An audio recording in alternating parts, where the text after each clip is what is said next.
Now, from Western North Carolina's news leader, this is News 13. Good afternoon, and thanks so much for joining us today for News 13 at noon. I'm Shelly Garzone, and we begin this midday with a live look at the Asheville area from our Hunter Subaru Skycam network. Luckily today, it's not as cold out, so we will see some more of that snow melting in our area. To start, let's check in with meteorologist Karen Wynn. Karen, what can folks expect for the next couple of days? Well, certainly for today, we do have a mild one right now. Many of us are already up into the 40s, 40 in Asheville, and that sunshine, like you mentioned, is helping with that snow melt.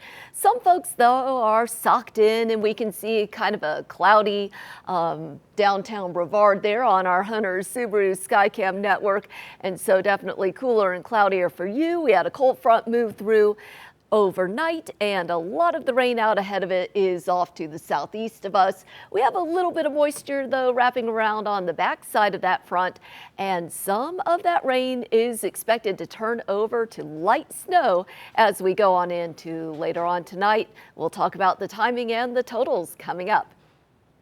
All right, thank you so much, Karen. Well, crews have wrapped up work on repairing a water line break in the Candler area. Right now, Acton Circle is back open to traffic. Water resource officials say the break led to water issues for residents in about 15 to 20 homes nearby who experienced low to no water pressure at times. The city says this is the fourth break it's had because of the recent extreme cold temperatures. Duke Energy says operations are back to normal and they don't anticipate any more challenges this week. This comes after the power company was encouraging customers to cut back on energy use on Monday morning, explaining that power supplies were limited. But the energy company is now warning customers that bills will likely be higher this month after back-to-back winter storms. And robocalls are a massive top-tier consumer problem, with Americans receiving, get this, over 4 billion unwanted calls monthly. But we have some help for you to avoid the harassment and potential financial losses. Here's Katie Killen with today's Ask 13. If it seems like you can't go a couple of days without a robocall, you're not alone, and it's the topic of this week's Ask 13, so let's go ahead and get to it. Vicky wrote to us saying, in part, is there anything that can be done about the continuous robocalls I get? I was told to register my number with National Do Not Call, and I did.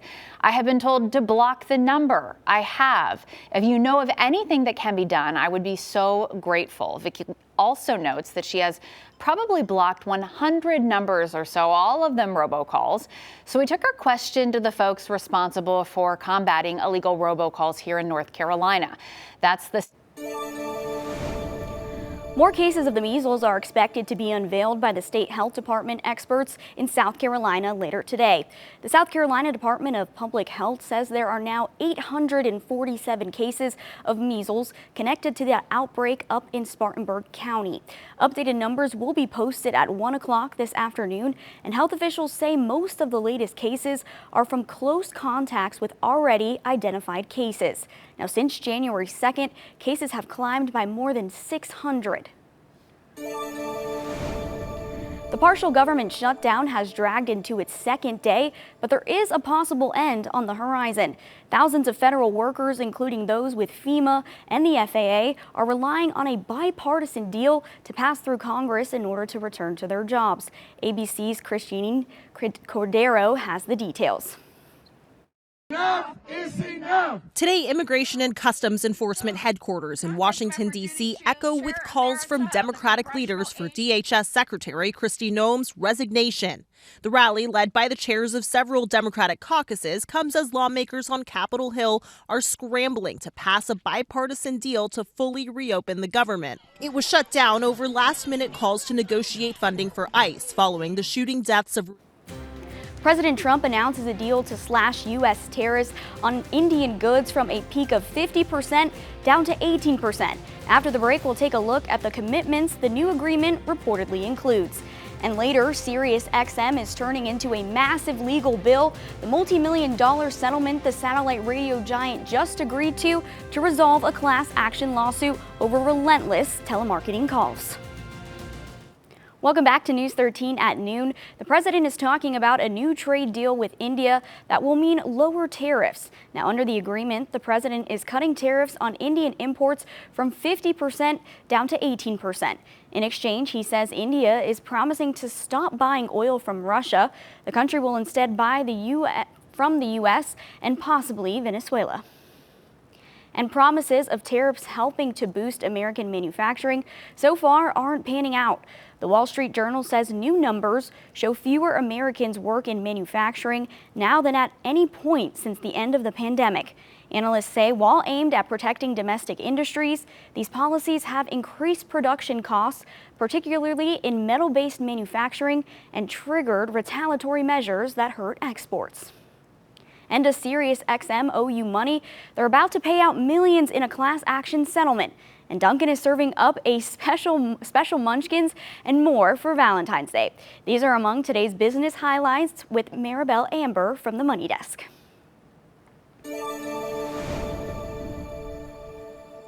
Audio entertainment company SiriusXM will pay millions to settle a class action lawsuit over do not call violations.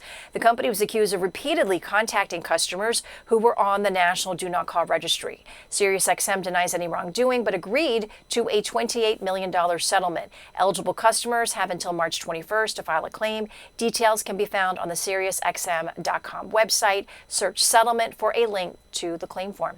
Costco is recalling certain baked goods that may have been mislabeled and pose an allergy risk. The company's safety notice says some caramel mini beignets were mistakenly packaged with others that have hazelnut. The product could be potentially life-threatening for any customers with a tree nut allergy. Costco urges that the item be thrown away or returned for a refund. Full recall details can be found on Costco. McDonald's is looking to jump into the craze over caviar and chicken nuggets. The combo was served at the U.S. Open over the summer and went viral. McDonald's is now set to offer free kits to make the dish. And if you want to get your hands on one of these kits, you can sign up at mcnugget-caviar.com. And the search continues for television journalist Savannah Guthrie's mother, what we learned about the investigation, and the desperate hunt to find Nancy Guthrie. But first, a live look at Asheville through our Hunter Subaru Skycam network. Karen has your Skywatch forecast and the next chance for some wintry weather after this short break. A desperate search is underway for Nancy Guthrie, the mother of renowned television journalist Savannah Guthrie. Nancy was last seen Saturday night near her home, and investigators now believe she may have been abducted. Maribel Gonzalez has the latest on the investigation. This isn't somebody who wandered off. Taken from her home in the middle of the night against her will. That is what Pima County Sheriff Chris Nanos believes happened to Nancy Guthrie, the mother of Today anchor Savannah Guthrie. The 84-year-old woman was last seen Saturday night near her home in the... Local and federal authorities are canvassing the area and asking for people for any security camera footage that may help with the investigation. And now, your News 13 Skywatch weather. Well, we have another shot at getting some light snow later on tonight. For much of the afternoon, we'll just be dealing with some light rain showers, but we can see on this futurecast a little bit of blue showing up over Yancey County, indicating some of this rain turning over to frozen precipitation. And then we do see that chance of snow showers moving to the south as we go on into the early morning hours, but pretty much gone by morning commute time. Any accumulation should be very light. In fact, that probability of 2 inches of snow or more is extremely low. Asheville to the south. Now the chances go up as we head into the northern mountains, about a 30 to 50% chance in that shade of darker blue. And then that probability of 4 inches of snow is even lower still. So right now it looks like much of the area could get a coating to up to 1 inch in the light blue shaded area. That includes much of Buncombe County, with that range of 1 to 4 inches in the northern mountains near Tennessee. Beyond that, we are quite cool on Thursday. We're back down in the 30s, going back to 19 on your Friday morning, but bouncing back up near 50 on Friday. Hunger is happening right now in western North Carolina, so News 13 is teaming up with the Manna Food Bank for our Super Bowl Day of Caring. This is happening Thursday, February 5th from 5 a.m. until 7 p.m. We'll be live at the Ingalls location over in Fletcher. You can drop off non-perishable food items or donate money to help tackle hunger across the mountains. For more information, you can head over to our website. That's WLOS.com. And there's more to be on the lookout for aside from just the frigid winter temperatures this time of year. Coming up, the stomach bug that could sneak in and how to protect yourself. Stay with us. It's not just the biting cold to watch out for this time of year, but also the so-called winter vomiting disease. Here's ABC News' Jacqueline Lee. Norovirus, often called the stomach bug, is once again on the rise. This highly contagious virus causes sudden vomiting and diarrhea and can affect people of all ages. Norovirus spreads easily through food or drink contaminated. Still to come at noon, we are just days away from America's biggest sporting event, a sneak peek of this year's pre-Super Bowl festivities right after this short break. Well, we are now just 4 days away from the biggest sports day of the calendar and often the biggest TV event of the year. Of course, that is, folks, the Super Bowl. And the week of festivities has officially begun with what's now turned into a tradition, opening night antics. Here's ABC's Sophie Flay. The Super Bowl festivities kicked off last night, and you know what that means. Time for the players and coaches to face the reporters. I'm just here so I won't get fined. I'm just here so I won't get fined. It is a rematch of the Seahawks-Patriots Super Bowl from 2015, but there's no Marshawn Lynch this time. And there were some hard-hitting questions for the quarterbacks, like which shoe goes on first?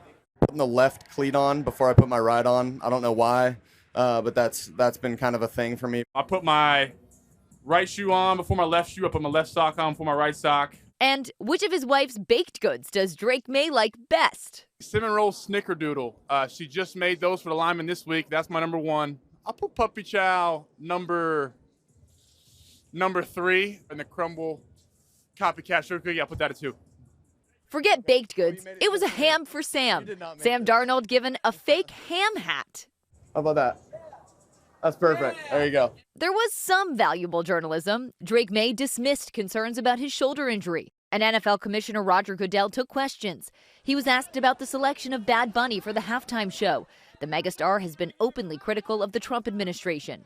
This platform is used to unite people and to be able to bring people together with their creativity, with their talents, and to be able to use this moment to do that. It seems the only one who didn't have something to say yesterday was Blitz, the Seahawks mascot, who still made it clear which team he thinks will prevail Sunday.